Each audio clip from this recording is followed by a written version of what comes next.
Yeah.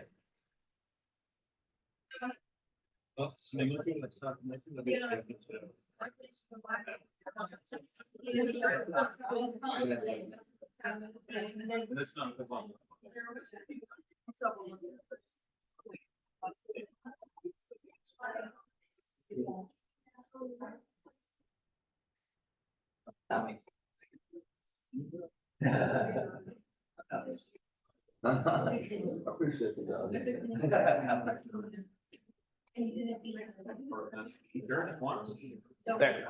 Okay. Okay. Yeah.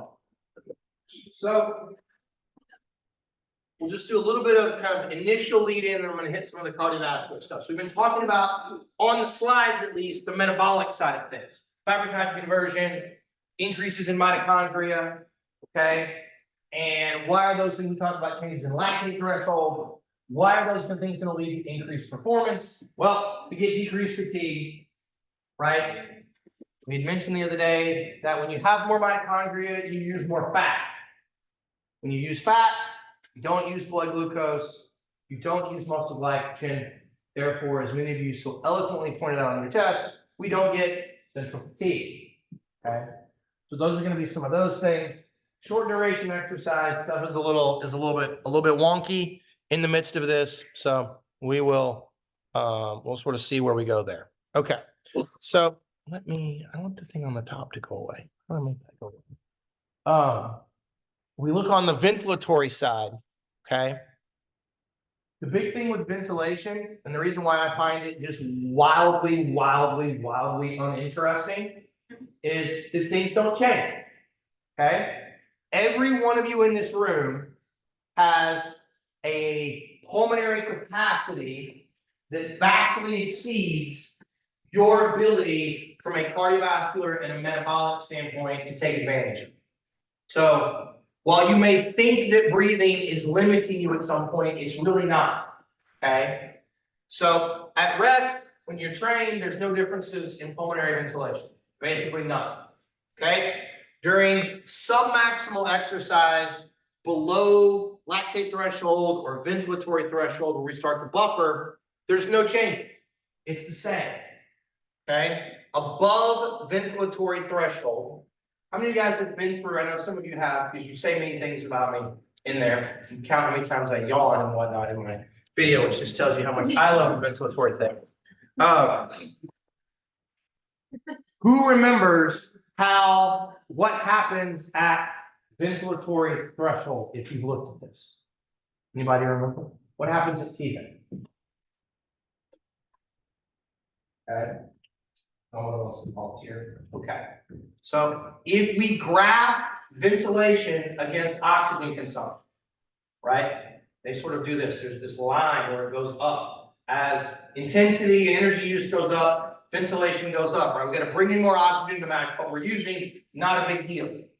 At lactate threshold, and technically it's just slightly over lactate threshold, you store carbon dioxide in the blood, okay, as bicarbonate. You all have Tums in your blood. Okay. So you make hydrogen from lactic acid. The hydrogen gets into your blood and it binds onto this bicarbonate and it neutralizes that acid. So it keeps pH constant. But what that does, though, when that happens, is it reverses our reaction and you release that CO2 out of the blood. The CO2 in bicarbonate gets released. So now we have CO2 made in the Krebs cycle and CO2 from buffering, and CO2 drives breathing. So there's non-aerobic metabolism produced CO2. So at ventilatory threshold, what we call T-vent, right? Then the ratio of breathing to oxygen consumption actually sort of shifts and it tilts up and it looks like this. And we can use this disproportionate increase in breathing as a marker of when anaerobic metabolism is beginning to ramp up. So basically, during submaximal exercise, when you're trained, if you're above T-vent, you're going to get a slightly lower ventilatory sort of increase than you would if you're not. Okay. But basically what happens as you become more trained, you're just better able to tap in to that high capacity to breathe that you can't normally take advantage of. Okay. Your diaphragm and your lungs work better. They're not a limiting factor. They work better than your cardiovascular system and your metabolic system does in normal folks. Okay. Now, as we've talked about, and I've said ad nauseum, if you have a pulmonary pathology, then it dramatically changes these things. But in regular people, it's really not a big deal. Okay.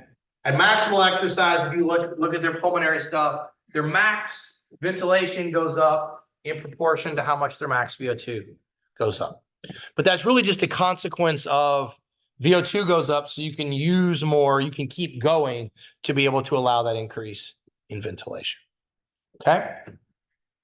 So the cardiovascular adaptations you guys talked about, changes in blood volume.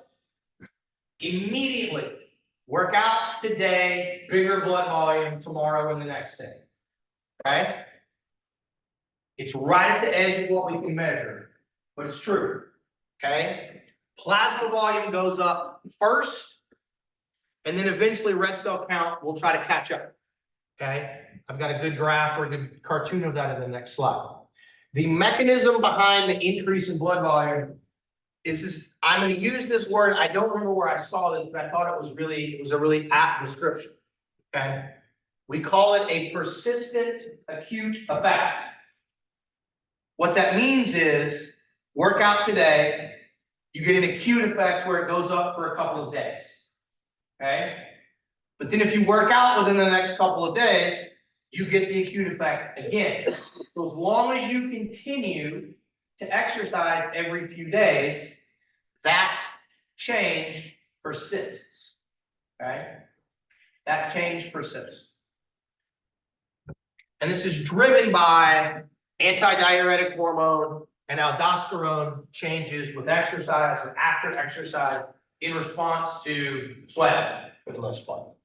We overcompensate after exercise by drinking more water, okay? But if you stop exercising, the adaptation goes away pretty quickly, okay? You can cheat this adaptation in about a month.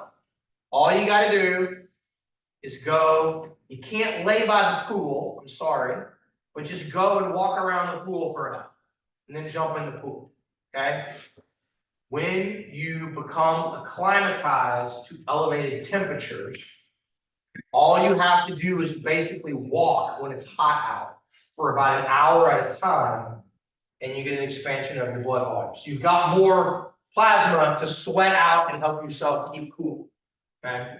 So you will get this expansion in the absence of exercising when it's hot because of ADH and aldosterone response in response to hemoconcentration during exercise, but it is also going to be there from exercising when it's hot. Okay.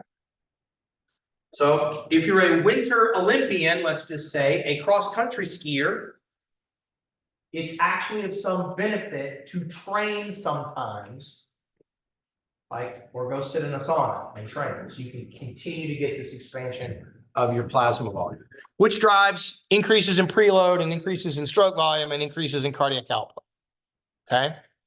So here is VO2 max graphed against blood volume. Okay.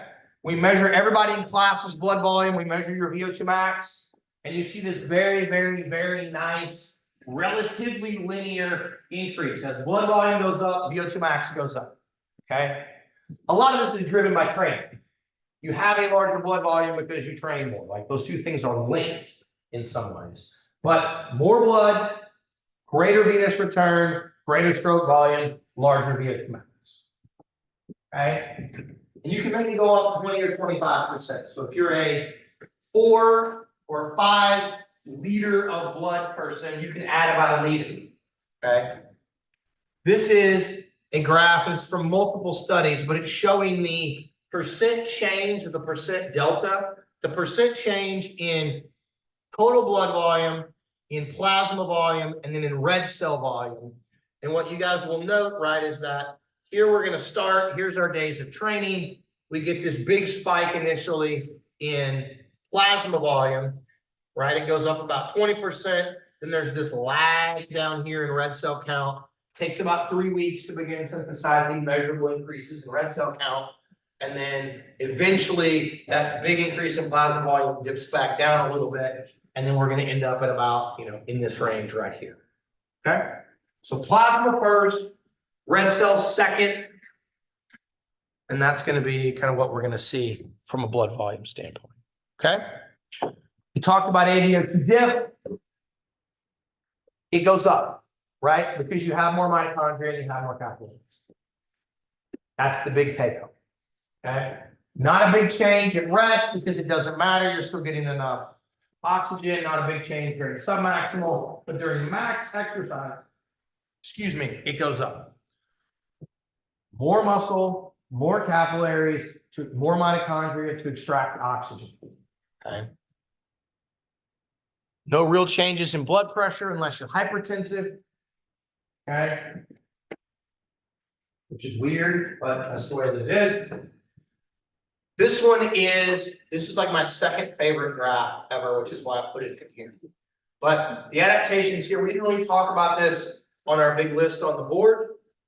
One of the other things that contributes to AVO2 difference upstream of the capillaries is we increase the diameter of arteries and arterioles.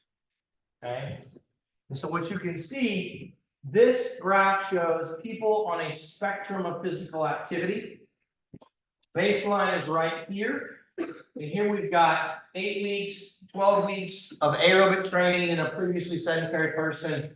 Here we have people that are highly trained endurance athletes. And then going this way is cast for a week, lower limb suspension for 4 weeks, bed rest for 4 weeks, bed rest for 7, 9 weeks, spinal cord injury for 3 weeks, chronic spinal cord injury here. And it's the change in diameter of the femoral artery. Okay, of the femoral artery. So what you can see, is that as you train, by about 8 weeks, you start making the diameter of the femoral artery gets bigger and bigger and bigger. As it gets bigger, the flow of blood through it becomes easier, so it slows down, which gives us more time for oxygen extraction. As you become sort of sedentary, or in some ways less mobile, it shrinks. Okay, it shrinks. We think a lot of the driving of this is that pulsatile increase in systolic blood pressure that stretches the arteries every time your heart beats. If you were to watch on an ultrasound the femoral artery, when you get a heartbeat, it goes, boom, boom, you can see it, and it stretches itself. As it stretches, that seems to cause remodel. Okay? Same thing on the right. This is femoral wall thickness. How thick is the wall of the femoral artery? And as you train more, the wall thickness actually shrinks, which makes it even more elastic and more stretchy, which is a good thing. That makes it less prone to sort of tears and increases in pressure being a problem. That's good for us long term. So, I answered. Okay. All right.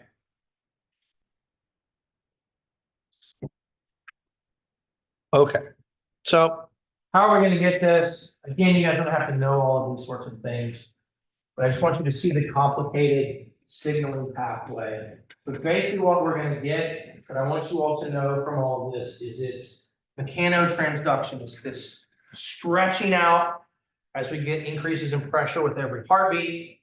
It stimulates the endothelium, and then primarily it's this bottom one. It's a thing called VEGF, which is called vascular endothelial-derived growth factor.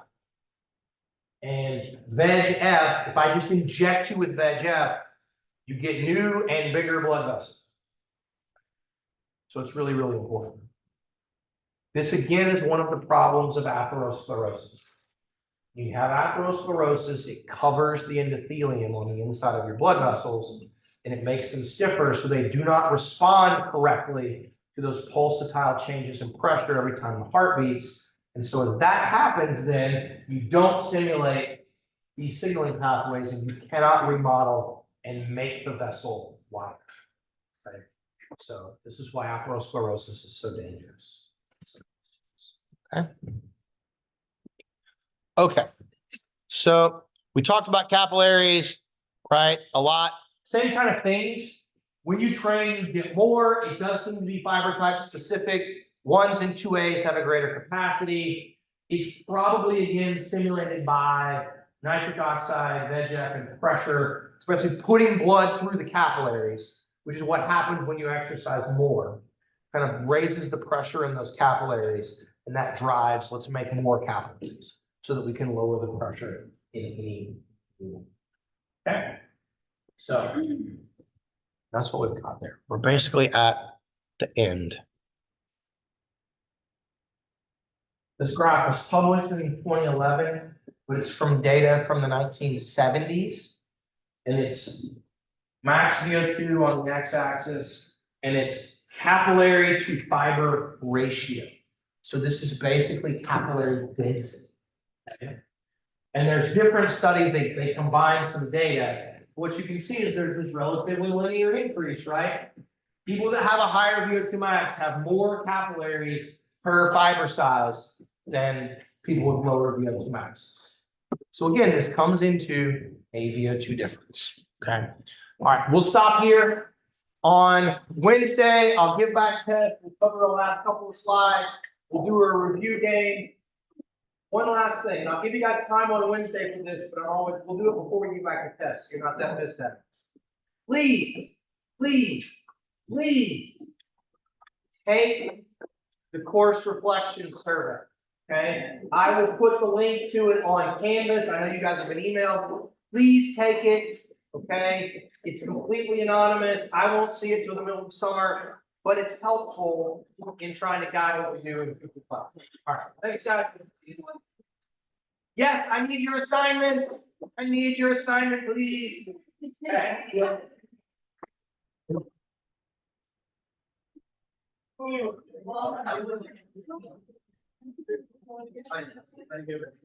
Dr. Black.